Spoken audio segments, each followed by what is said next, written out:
Bom, eu sou Paulo Gomes, diretor da TVC Canal 6 da NET.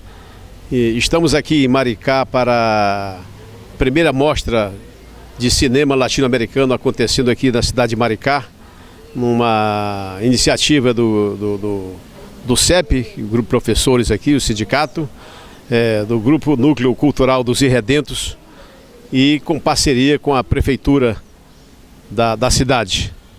E temos convidados especiais, pessoas importantes aí na área do cinema, do teatro. E aqui, à minha esquerda, estou com Júlio Santucho, que é presidente do Festival de Cinema e Direitos Humanos, com sede em Buenos Aires. E à minha direita aqui, o Geraldo Sardinha, que pertence ao Grupo dos Irredentos, militante político tradicional aqui no Brasil, teve no Uruguai, esteve preso e é um lutador do povo aqui e também estar aqui nessa atividade cultural e política. Então vou vir aqui com o Júlio, que é um convidado de honra da mostra aqui.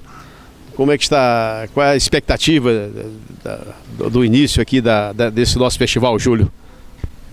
Bueno, estoy muy contento de estar aquí en esta ciudad.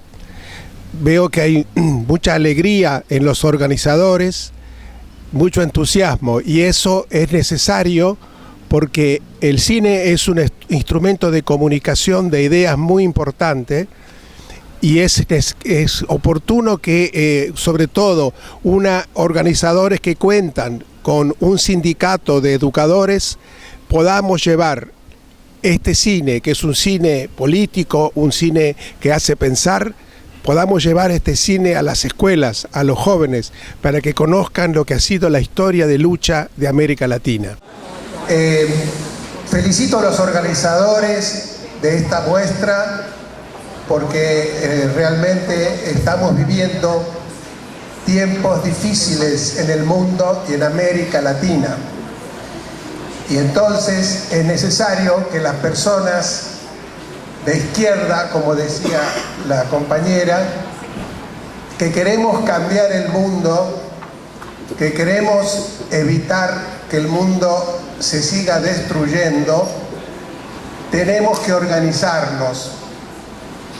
Los más jóvenes tienen que pensar en cómo nos organizamos políticamente, y los más viejos, con la ayuda de los más jóvenes, tenemos que recuperar la memoria, conservar la memoria, transmitirla, llevarla a la juventud, a las escuelas, a las universidades. Entonces, para eso, el mejor medio es el cine. Y bueno, creo que Maricá tiene una gran oportunidad porque con el sindicato, con el CEPI, se puede trabajar estrechamente en la formación de la juventud. Entonces, yo espero que este festival dure muchos años, se siga haciendo cada vez con mayor importancia, y solamente quería decirles que está en crisis el sistema piramidal de organización, el sistema vertical de organización que había hasta mediados del siglo pasado. Los sindicatos verticales, los partidos verticales, todas las organizaciones verticales están en crisis. Es necesario trabajar horizontalmente con las nuevas tecnologías. No hay seres inspirados que puedan gobernar la sociedad. Entonces, trabajemos en redes, trabajemos como se hizo este festival, esta muestra. Había un sistema de WhatsApp donde todos aportaban las ideas, donde todos invitaban a una persona nueva. Entonces, ese es el método de trabajo que tenemos que desarrollar en el futuro, y este festival, esta muestra, tiene que vincularse con otras muestras y festivales de América Latina para reforzarse mutuamente y trabajar. Cuenten con el Festival de Buenos Aires. Muchas gracias. Nós estamos muito felizes com essa parceria aqui com a Prefeitura, com a Cultura de Maricá e o apoio do nosso sindicato. É um sonho que está sendo realizado, é algo fantástico. Eu acho que tudo que será apresentado aqui, vocês só veriam em salas de cinema, pagando, e está sendo visto aqui os melhores cineastas que nós temos, um dos melhores do Brasil, Silvio Tender, e tudo de graça, né? Então eu vou passar a palavra aqui, os Irredentos agradecem, o núcleo dos Irredentos agradece, e nós estamos realizando, em parceria com a cultura, com muito prazer mesmo, estar aqui. Então, Sardinha, como é que você está vendo isso aqui, essa mostra aqui em Maricá, como é que você se sente, você que veio de São Paulo, especialmente para esta atividade? Bem, companheiro, em primeiro lugar é uma alegria estar aqui compartilhando dessa atividade maravilhosa, uma iniciativa importante dos companheiros professores, em conjunto com a Prefeitura de Maricá, uma prefeitura que tem feito muita coisa pela cidade, né? Eu acho que isso é importante, essa unidade entre professores e prefeituras, né? E eu acho que essa iniciativa que partiu num grupo de companheiros professores, junto com uma companheira que pertence ao núcleo dos Irredentos, Sandra Cabral, né? Eu acho que é importante, o companheiro Leandro, a companheira Sônia, eu quero agradecer a todos, né, pela iniciativa, e faz parte de uma política nossa também, do grupo dos Irredentos, né, que é trabalhar na perspectiva de resgatar a história da América Latina, do Brasil, de todos esses países, né? E através do cinema, como o companheiro Júlio colocou, a importância que tem o cinema na questão da comunicação, né? Buscar mostrar a realidade dentro de uma perspectiva que nós acreditamos que é uma perspectiva revolucionária, né? E estamos aqui para isso, para compartilhar isso aí. Eu espero que saia tudo bem, corra tudo bem. Para nós é um grande prazer estar incentivando e apoiando um projeto como esse, porque um dos nossos grandes objetivos para o município é desenvolver o audiovisual, é gerar o pensamento de cinema dentro da cidade, é trazer cineastas mesmo, é trazer discussões sobre o cinema nacional e o cinema, tudo que acontece aí pelo mundo.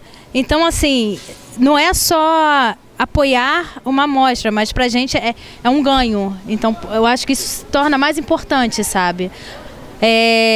Não são eles que... Não somos... É nós que recebemos um presente de tê-los conosco, sabe?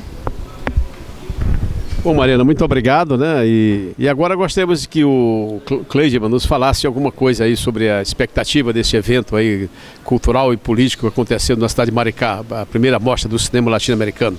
E contamos com cineastas aí da América Latina, como o Júlio Santucho, que veio de Buenos Aires, Argentina, especialmente para esse ato, Silvio Tendler, que é o nosso maior cineasta brasileiro, Patrick Granja, Carlos Pronzato e outros mais.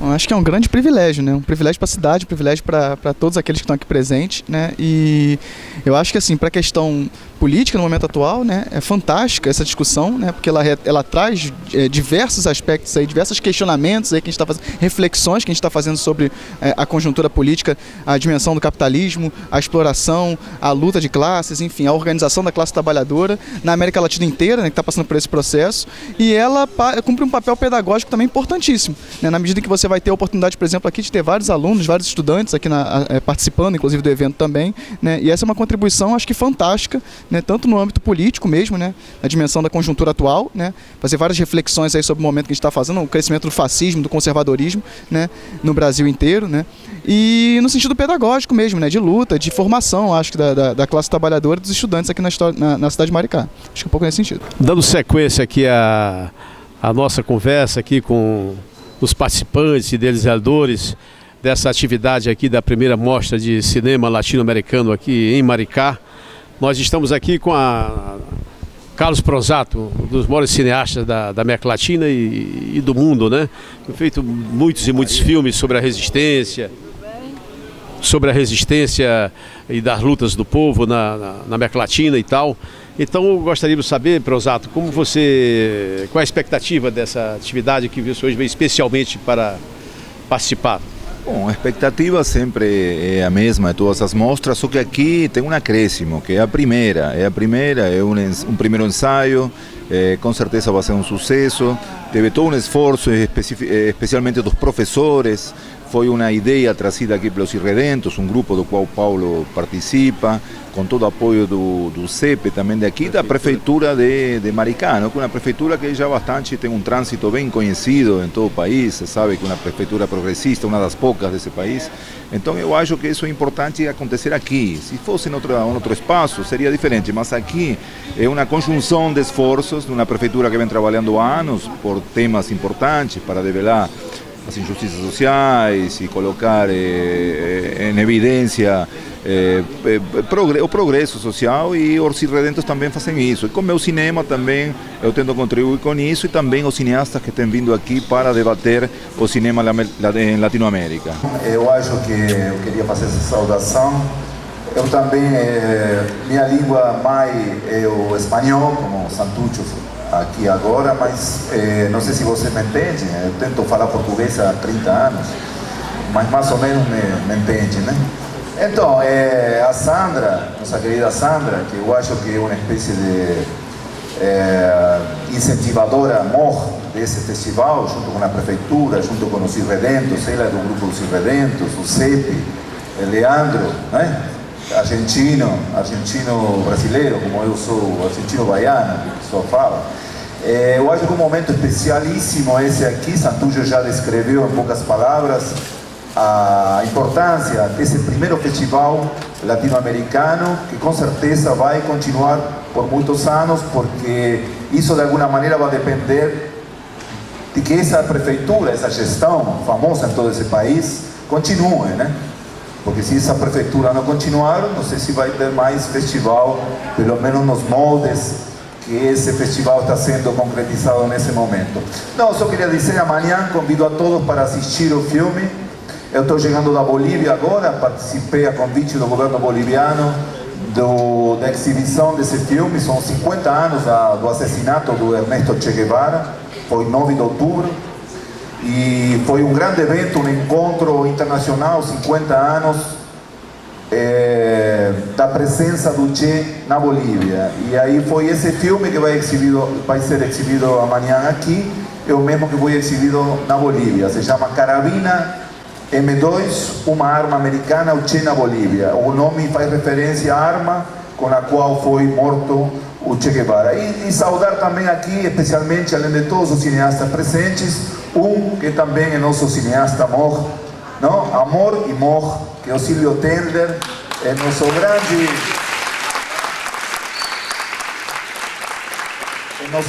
farol desse tipo de cinema combativo, desse tipo de cinema talvez marginal para muita gente, desse tipo de cinema que constrói junto com esse progressismo que foi falado aqui pela secretária de Cultura. E é isso aí, Silvio daqui a pouquinho vai estar aqui com vocês. Muito obrigado e viva Maricá, viva essa gestão e viva o primeiro Festival Latino-Americano de Cinema de Maricá. Estou aqui com a Maria Ribeiro Prestes, viúva do Cavaleiro da Esperança, Luiz Carlos Prestes, uma das maiores personalidades do socialismo e do movimento do mundo democrático do Brasil e do mundo. Maria Ribeiro Prestes é também uma escritora, escreveu, já li livros, e aqui veio nos prestigiar no evento da primeira mostra do cinema latino-americano em Maricá. Então, Maria, queria que você nos falasse alguma coisa, qual é a sua expectativa sobre esta atividade política e cultural aqui em Maricá?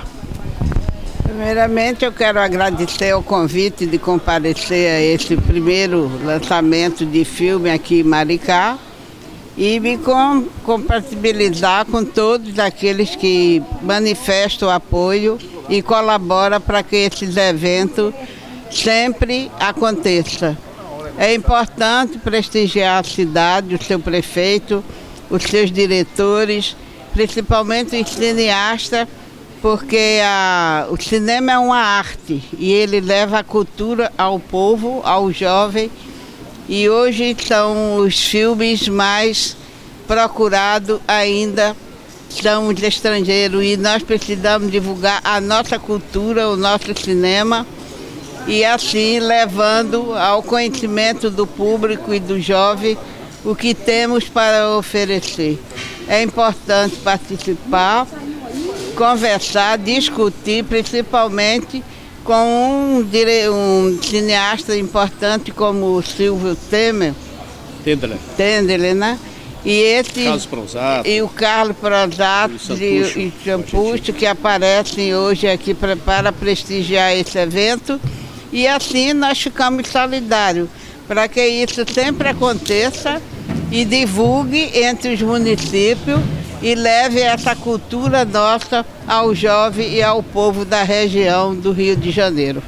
Nós estamos aqui com o Vavá de Carvalho, que é um cineasta consagrado e muito importante aqui no cinema da Resistência, que fez o filme Casa do Valongo, sobre a questão que remota a questão da escravidão, que documenta o que representou para o Brasil, aquela barbárie, né?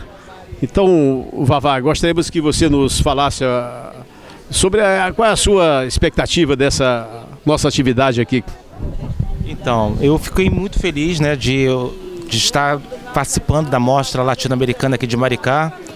Esse documentário foi realizado em 2011, né, na zona portuária lá do Rio de Janeiro, que é o Cais do Valongo, né, que estava enterrado há mais de 200 anos. E com as obras da revitalização da zona portuária, ele reapareceu durante as obras. Então ainda não tinham notícias da existência desse cais, né? Então eu documentei essa aparição, né, com os achados também que foram encontrados lá. E os antropólogos, arqueólogos também, a equipe, né, de pesquisa, que também eu entrevistei. Então, na verdade, é uma herança africana recente, né, aqui no Rio de Janeiro. Essa coisa que o africano trouxe, né, lá dos 1400, né, essa preciosidade, né, eu chamo isso de preciosidade. Tesouro, né? O tesouro que você falou. Esse domínio mágico religioso dos africanos escravizados. Então, de 1780 a 1831, se embarcaram aqui 1 milhão de africanos. É de suma importância a descoberta do cemitério de Portunhol, assim como é de suma importância também a descoberta do Cais do Valongo. Isso é uma memória, né, simbolicamente falando, que tem que ser inesquecível.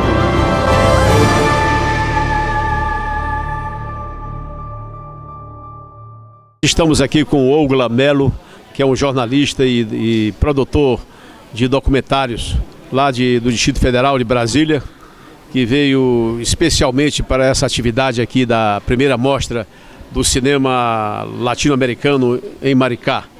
Então, Ogla, gostaríamos que você nos dissesse o que está achando, qual a sua expectativa sobre este evento cultural e político que estamos fazendo em Maricá.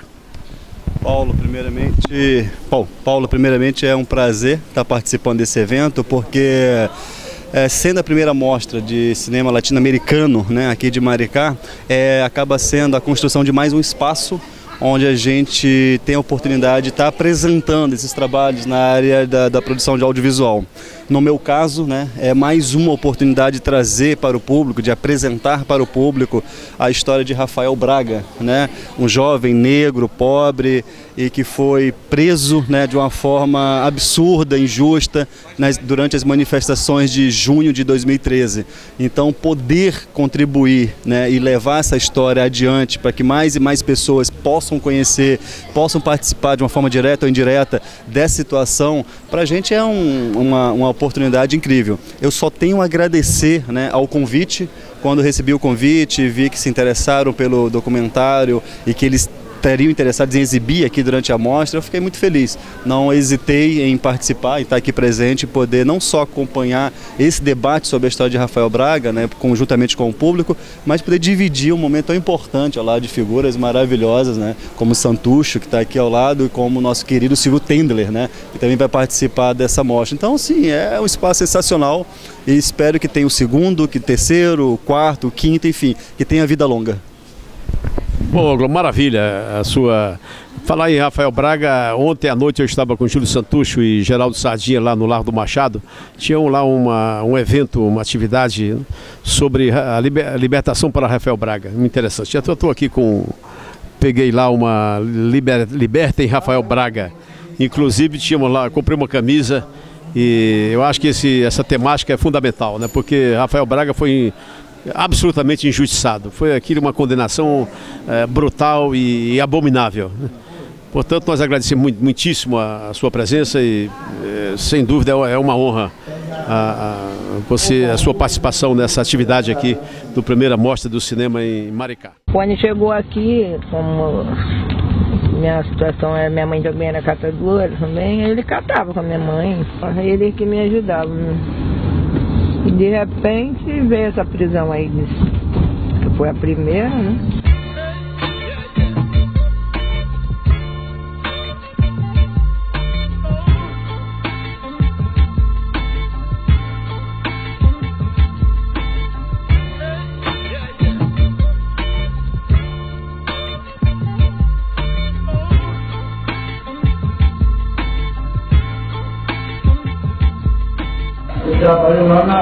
Trabalhava na lata, eu sou catador, catava latinha, peça de usada, coisas usadas que eu catava, objeto usado, eu ia para levar com a feira lá da peça química, a feira de coisas usadas.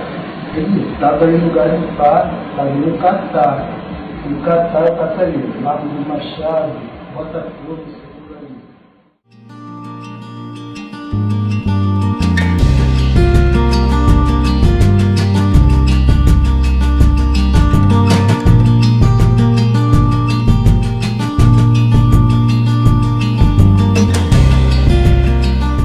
Então estamos aqui ao lado do maior cineasta do Brasil, do cinema de resistência, o cinema alternativo, Silvio Tendler. Então eu queria que tu nos dissesse para a TVC Canal 6 da NET a sua impressão sobre essa atividade que estamos iniciando aqui em Maricá.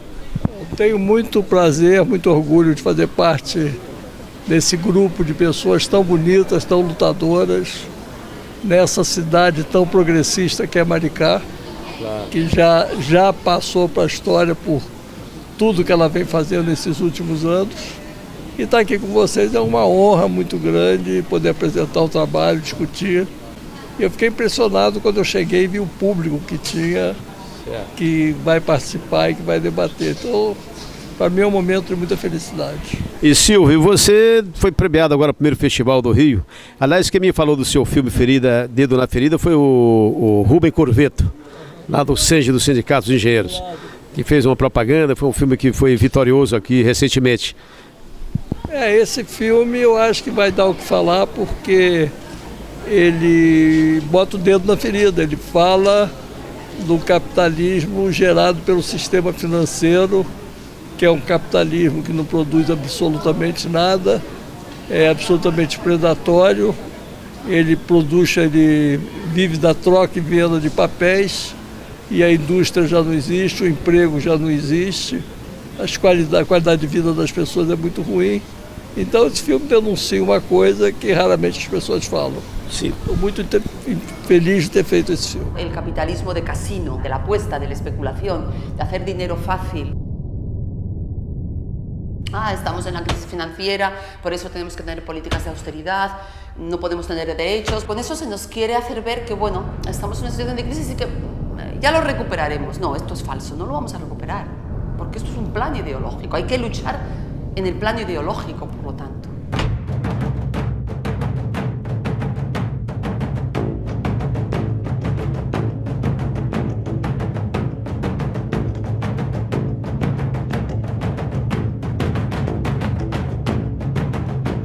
When we created the Eurozone, there is this huge amount of money coming in. It creates bubbles. And then at some point, Lehman Brothers goes down, something happens, and the bubble bursts. The rich manage to get their money out of the country, and the poor end up paying the price. And this is what happened in Greece. This attempt to push all the costs onto the weakest of shoulders in the periphery of Europe is what is responsible for the re-erection of the borders, the fences, jingoism, misanthropy, nationalism, racism. O capital financeiro tem uma lógica de suicida, homicida, se tu quiseres. Portanto, o capital financeiro é exatamente o grande inimigo de qualquer alternativa de justiça, qualquer que ela seja, no nosso tempo. E enquanto não houver uma regulação do capital financeiro, nós não vamos longe.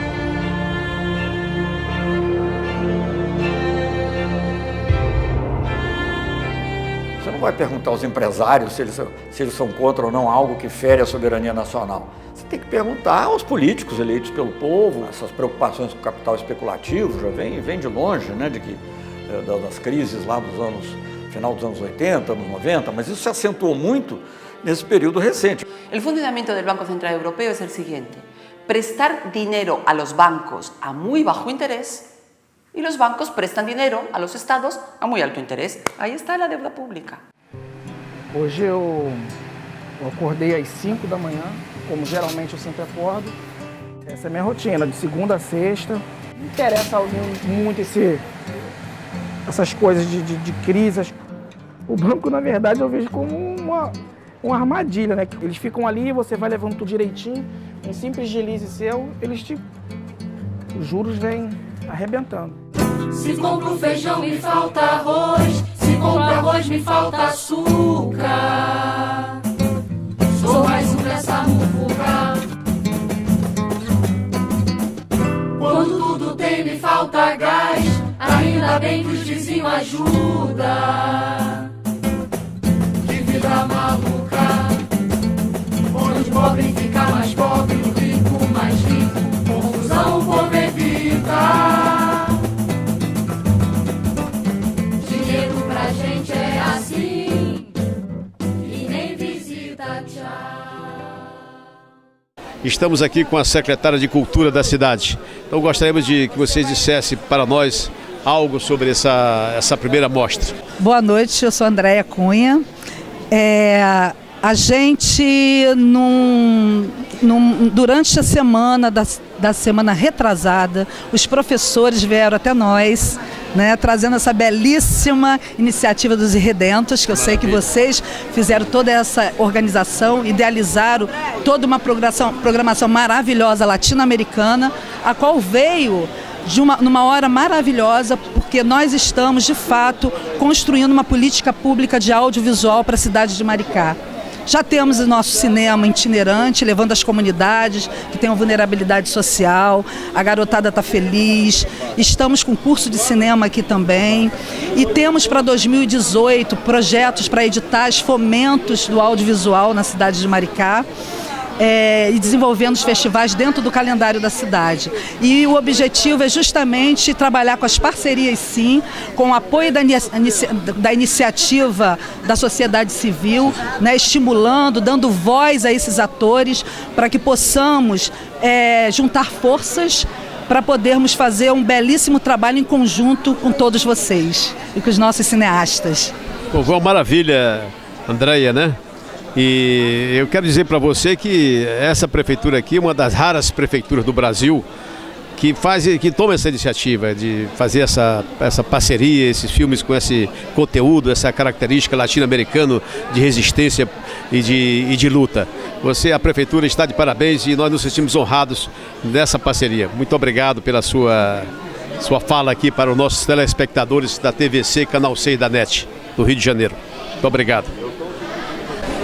Bom, nós estamos aqui com a Rosânia, a esposa do prefeito da cidade de Maricá, em que, em primeiro lugar, queríamos cumprimentá-la e cumprimentar, sobretudo, a prefeitura, porque nós entendemos que é uma das raras prefeituras do Brasil que toma essas iniciativas, essa iniciativa de prestigiar e apoiar e fazer essa parceria visando um festival de cinema, um cinema de resistência e de luta.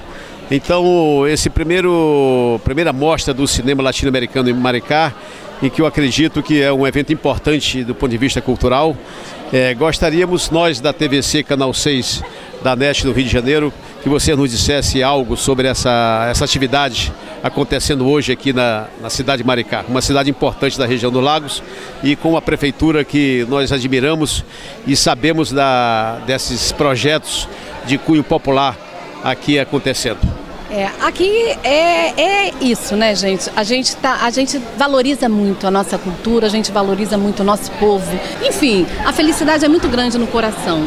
Saber que Maricá está avançando, saber que a cultura está cada vez melhor na nossa cidade. Sabe, tem que realmente agradecer, bater palmas para o nosso prefeito, bater palma para a nossa secretária e bater palma para o nosso povo. E pra gente, para Deus, sabe? Agradecer muito a Deus por estarmos aqui nessa noite maravilhosa, sabe? Saber que a nossa cidade vai curtir uma noite gostosa dessa. Muito obrigada. Bom, muito obrigado. Nós ficamos muito honrados com a sua presença e a sua fala. E a TVC do Rio de Janeiro, lá do Canal 6, está à disposição aí. E muito grato. Estou aqui com o Leandro, professor Leandro, aqui do CEP de Maricá, que é um dos realizadores, junto com a Sandra, Soninha e outras, Cleide, dessa atividade do primeira mostra do cinema latino-americano em Maricá. Professor Leandro também, que integra o Docentes Bárbaros, um grupo musical aqui da cidade de Maricá. Então, Leandro, eu queria que você nos falasse sobre a expectativa, como é que vai ser, como é que você está vendo isso, e você que foi um dos articuladores e um grande parceiro dessa atividade que está sendo realizada daqui a pouco. Boa noite, Paulo. Boa noite, TVC, canal comunitário do Canal 6. Bom, já vai ser um sucesso, né? A gente está esperando que seja um sucesso, casa cheia. Fizemos o lançamento do livro do Geraldo Sardinha, do Calabouço aqui. Já deu casa cheia. E agora esperamos que com essa casa cheia seja um bom evento, um excelente evento. Depois de muito tempo organizando isso, conseguimos finalmente aprontar toda essa casa, com parceria com o Núcleo dos Irredentos, CEP Maricá, com parceria com a Secretaria de Cultura de Maricá, através da Andréa Cunha. Estamos aí, vamos fazer a apresentação musical da banda Docentes Bárbaros, que é a banda formada por professores do Estado, da rede do Estado do Rio de Janeiro, que nós fazemos essa passagem pelas escolas do Estado do Rio de Janeiro, levando um pouco de música, levando um pouco de debate, sobretudo, né, nessas escolas do Estado, do município, por aí. Muito obrigado.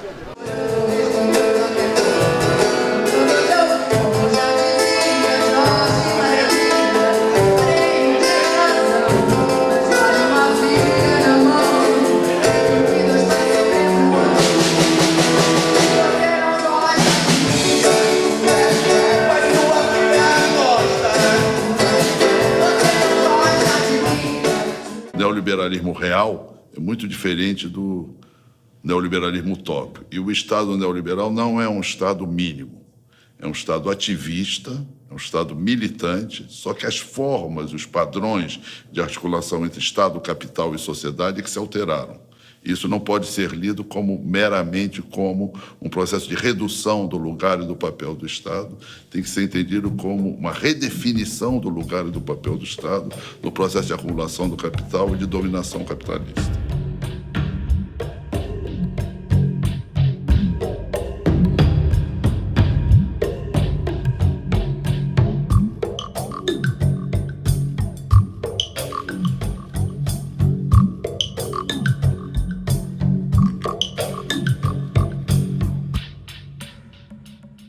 Fernando Collor e Fernando Henrique Cardoso, os Fernandos comprometem o Brasil num projeto de inserção na globalização mundial e, ao mesmo tempo, subpriorizando o desenvolvimento das forças produtivas internas.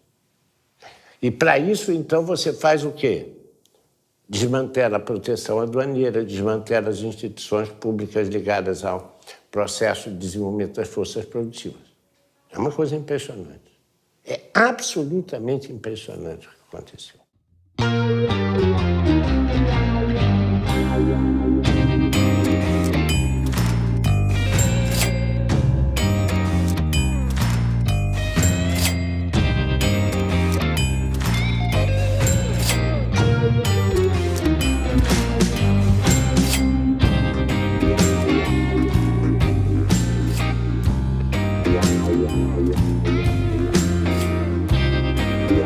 O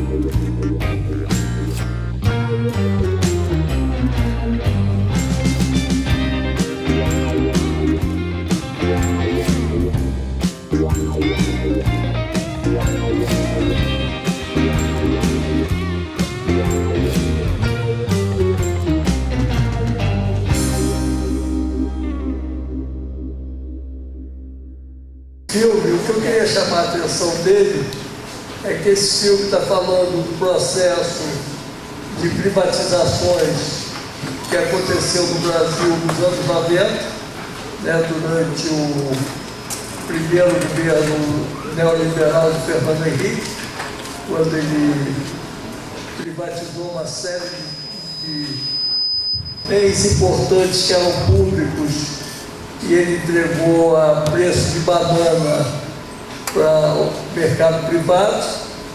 E a gente vê essa história tristemente se repetindo hoje, com a privatização da SEDAI e com a privatização de uma série de coisas da economia que o governo Temer está fazendo para fazer caixa, porque na verdade, do ponto de vista nem econômico, nem ideológico, tem nenhuma importância essas privatizações. Elas são exclusivamente para fazer caixa e ano que vem vão ter que inventar mais coisas para vender, porque a política econômica deles é um fracasso total. Então a importância do cinema é esse de registrar a história e mostrar que algumas vezes ela se repete mais como tragédia do que como farsa. Então eu vou passar a palavra para os meus colegas e estou aqui para responder perguntas e feliz de encontrar esse grupo de cineastas, professores, todos colegas, professor ambidestro, eu sou professor há 40 anos e cineasta há 50. E encontrar esses cineastas da nova geração que estão aqui e que a gente vai trocar muito entre hoje e amanhã, conversar e continuar se encontrando, né? Queria agradecer a vocês pela presença e estou aqui para responder o que vocês quiserem saber.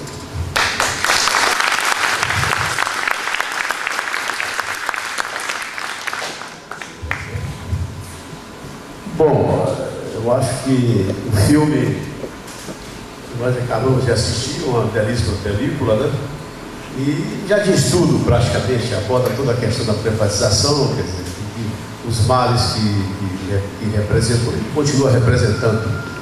É claro que nós sabemos que tudo isso praticamente teve início no início da década de 90 no governo, quando a grande dívida externa do Brasil, que foi produzida no governo militar, na ditadura militar empresarial, de 64 até 85, e numa reunião que aconteceu na Inglaterra, cuja presidente, primeira-ministra era Margaret Thatcher, ela, nessa discussão, ela teve uma frase que ela diz, para discutir a dívida externa dos países do terceiro mundo, ela diz, se os países, e citou até o Brasil, que tem grandes estatais, grandes empresas públicas, e tem uma dívida tão grande, por que não vende as estatais? Para fazer um caixa, transformar isso em dinheiro e, evidentemente, pagar essa dívida. Só que é uma dívida que é impagável sobre todos os aspectos, aspecto jurídico, aspecto moral, aspecto político, sobretudo porque ela já tinha, essa dívida foi construída no governo militar, não para beneficiar o povo, ao contrário. Então, depois, na redemocratização, chamada redemocratização, que vem desde o governo Collor, como bem colocou aqui o filme, que ele correu aquela frase de que os carros nacionais eram as carroças, e, portanto, ele abriu praticamente essa política do neoliberalismo, né? e que posteriormente foi aprofundada no seu estágio maior no governo do Fernando Henrique Cardoso, que foi um governo entreguista, um governo criminoso e um governo antinacional. Quer dizer, foi um governo de lesa pátria, né? E cujo ministro importante do governo na área da economia foi José Serra. Tem até alguns livros sobre essa questão aí, que é a privataria tucana, né? Que narra bem essa questão da privatização. Eles diziam que com as privatizações a população teria um benefício, teríamos tarifas de energia mais barato, teríamos tarifas de telefone mais barato. No entanto, nada disso aconteceu. E claro que agora continua, mais recentemente, essa política de privatista, o governo golpista que nós temos aí do Michel Temer, que naturalmente houve um golpe, né, um golpe diplomático articulado pelos Estados Unidos, a gente sabe disso, né? E internamente com o apoio aí do parlamento, do judiciário e do grande empresariado. Porque o que a gente percebe é que este governo que está aí, ele só beneficia os grandes grupos privados dos seus amigos. Então essa privatização realmente é um grande prejuízo para o nosso país, e a gente está presenciando isso agora. Quer dizer, que é uma barbárie, a gente vive hoje uma tragédia no Brasil. Então, recentemente eu tive uma reunião na casa de convidado de um amigo chamado Carlos Fayal, companheiro nosso que foi da luta armada, trocado pelo embaixador alemão quando foi preso. Essa reunião estava presente o Ladislau Dobov, que até aparece no filme aqui, do Silvio Tendler, Utopia, né? Lá na casa dele em Copacabana, com várias pessoas presentes, inclusive Franklin Martins, que foi ministro aí do Lula. E eu me lembro que ele fez uma referência sobre essa política privatista. Ele é um grande especialista, talvez o maior em rentismo, que é a aplicação do mercado de capital.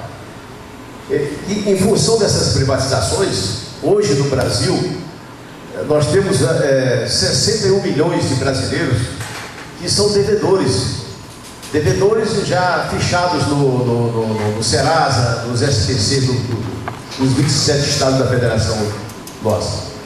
Então você vê que é só desgraça, né? Quer dizer, a fome, miséria e desgraça que está acontecendo.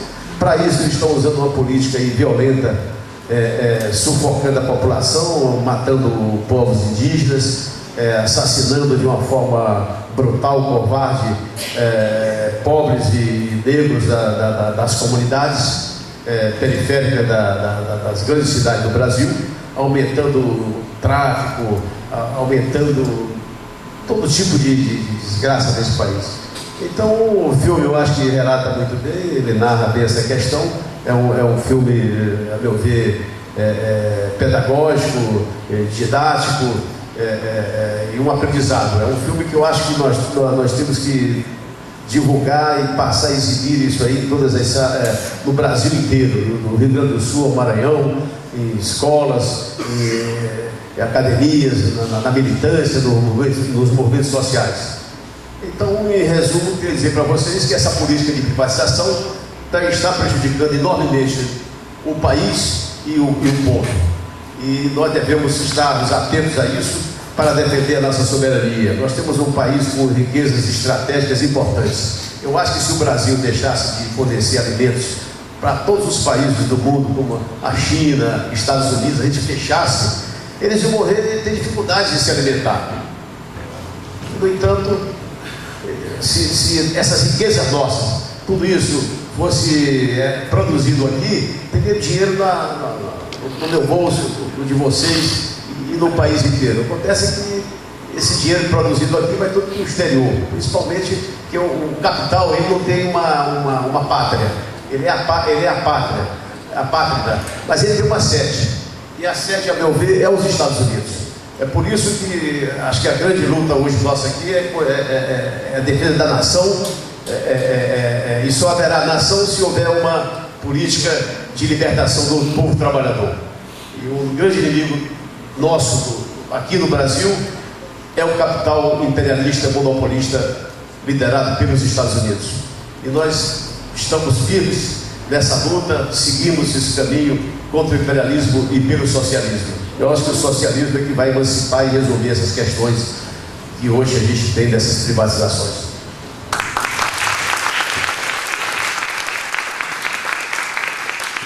Eu vou, na verdade, reiterar, assim, endossar o que o companheiro falou, porque quando você fala que o caráter pedagógico do filme, eu sou professor também da rede estadual, da rede particular, e eu uso sistematicamente, assim, tem que estar pelo menos 2 vezes no ano aí a gente está trabalhando o filme em sala de aula, porque é justamente, ele tem esse caráter pedagógico e um caráter muito atual, muito atual. A gente está falando de privatização, a gente está falando agora da privatização, por exemplo, da Eletrobras, da privatização, por exemplo, dos campos de petróleo, né, do pré-sal. Estou falando da Casa da Moeda, a gente vai inclusive privatizar isso, né, quer dizer, a gente está falando de uma conjuntura que está muito presente, né, que você liga a televisão e você vai estar ouvindo o que você está vendo no documentário. Então, acho que é fundamental esse caráter pedagógico desse documentário, acho que é excelente, né, mas acho que é fundamental porque ele traz essa dimensão, primeiro, de crise estrutural do capitalismo, que você tem um processo de estruturação produtiva, que o capital ele precisa manter suas taxas de lucro,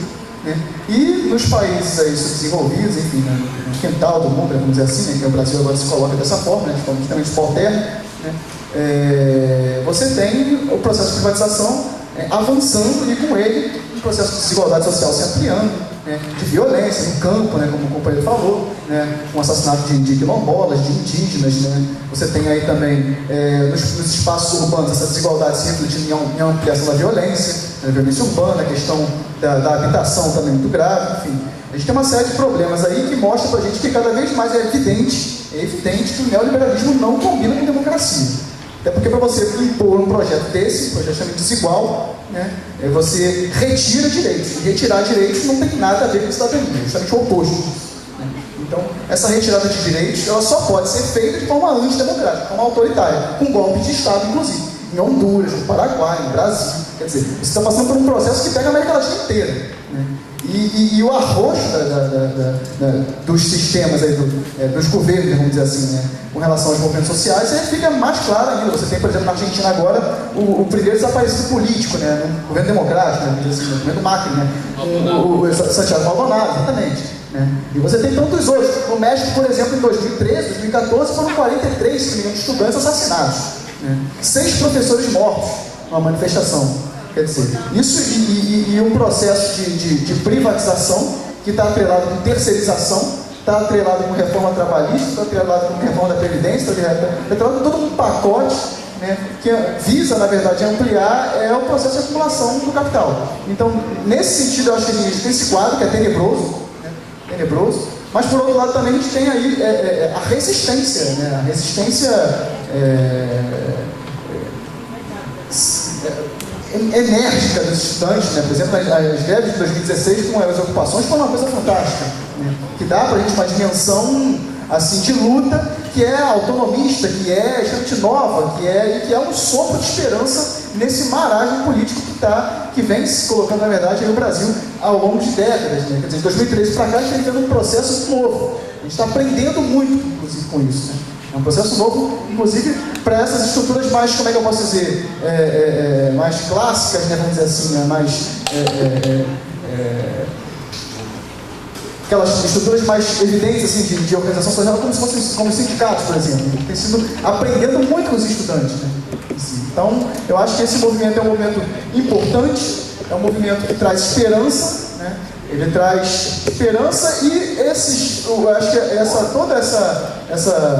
esse evento que nós estamos aqui em Maricá nos 3 dias aí com as amostras de cinema, eles são uma espécie de sopro também para a gente, um aprendizado para as lutas na América Latina, né? E que trazem para a gente aí essa possibilidade, essa luz no fim do túnel para as organizações, tanto dos trabalhadores, enfim, das organizações populares, né? Autonomistas, os grupos que lutam aí por uma emancipação dos povos e pela superação dessas desigualdades sociais, dessa realidade brutal que a gente vem vivendo, acho que no contexto atual. Acho que é basicamente isso. Passo a palavra agora. Boa noite a todos e, em primeiro lugar, fora Temer, fora pensão.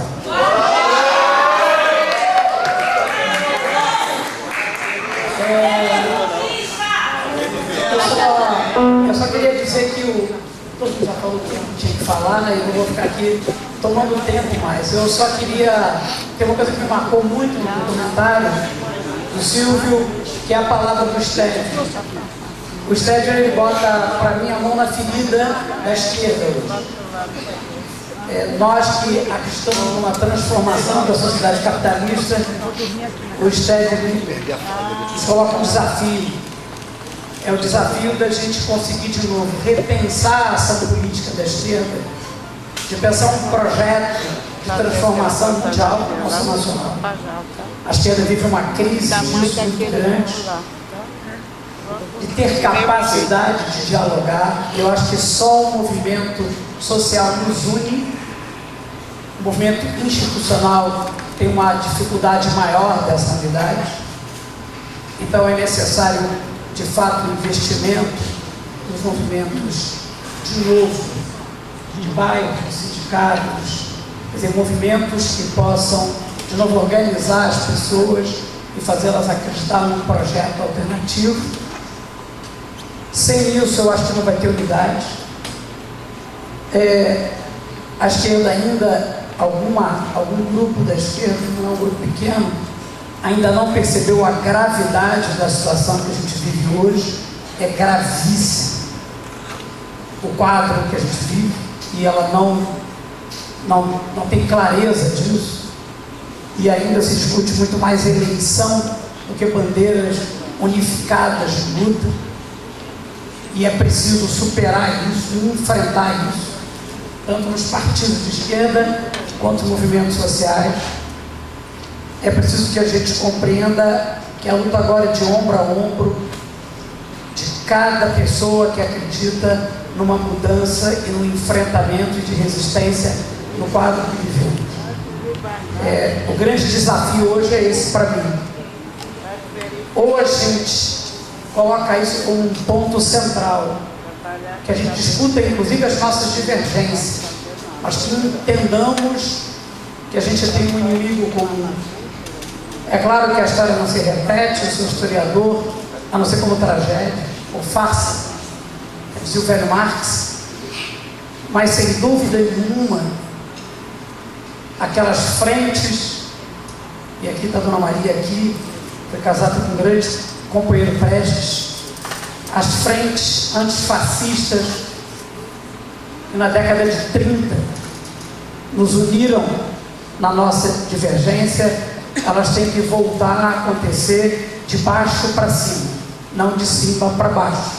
Frente de cima para baixo não vai mudar a situação da gente. Só a frente de baixo para cima é que consegue efetivamente enfrentar a situação que a gente vive. E isso, para mim, é um grande desafio na atualidade. E a gente está meio parado, está precisando botar óleo, né? Eu sou um velho militante, estou com 60 anos. Estou um garoto aqui, diz o Silvio, me sinto emocionado com isso. Mas acredito, com certeza, que cada um de nós que está aqui é daquele famoso poema do Imprescindível, que ainda não abandonou a luta e continua acreditando nela e nessa esperança. O companheiro aqui do meu lado falou da ocupação de escolas em São Paulo, que foi um grande sopro de esperança, e a gente hoje tem uma ocupação do movimento do sem-teto em São Bernardo do Campo, que também é. E é preciso ter a compreensão de que a gente precisa unificar essa luta em cada campo. Eu vi aqui no início dos irredentos, o movimento zapatista, o movimento da Bolívia, um movimento da Frente Sandinista, saudosa Frente Sandinista de Libertação Nacional na Nicarágua, e é preciso de novo resgatar isso. E mais, nós temos uma novidade. Para mim, é preciso que a gente entenda que hoje existem grupos que nós da esquerda não compreendíamos e hoje vamos aprendendo a conviver com eles, que são os movimentos da diversidade, da sexualidade, das mulheres, que vão ganhando espaço e força e é preciso que a gente cada vez mais caminhe lado a lado com eles, porque eles hoje têm um enfrentamento, quem sabe são os grupos mais perseguidos, reprimidos e violentados da sociedade mundial. E é preciso que a gente tenha coragem de não deixar a direita pegar essa bandeira. E é claro que tem que ter um corte de classe nessas lutas. Então, sem dúvida nenhuma, para mim hoje, mais do que nunca, mais do que falar, eu gostaria hoje muito mais de ouvir, eu falei para o Leandro, muito mais de ter um espaço para o debate, para o diálogo. Que é isso que faz com que a gente se sinta incorporado nessa luta. Só como sujeitos a gente tem coragem de mudar, só com o ideal a gente muda. E só com a crença nisso. Né? Não tenho medo nenhum de dizer que fui da famosa teologia da libertação, né? Convivi nessa luta com os marxistas, passei a respeitá-los, passei a ver que o marxista é muito mais cristão do que os cristãos que viviam comigo.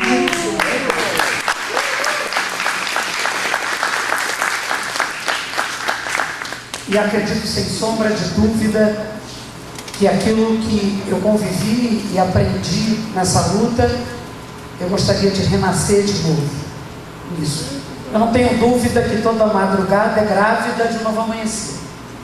E eu não tenho dúvida nenhuma de que esse amanhecer vai acontecer. Não vou vê-lo, mas não tem nenhum problema de ser adubo de uma revolução que a humanidade precisa e é fundamental para não cair na barbárie. Obrigado.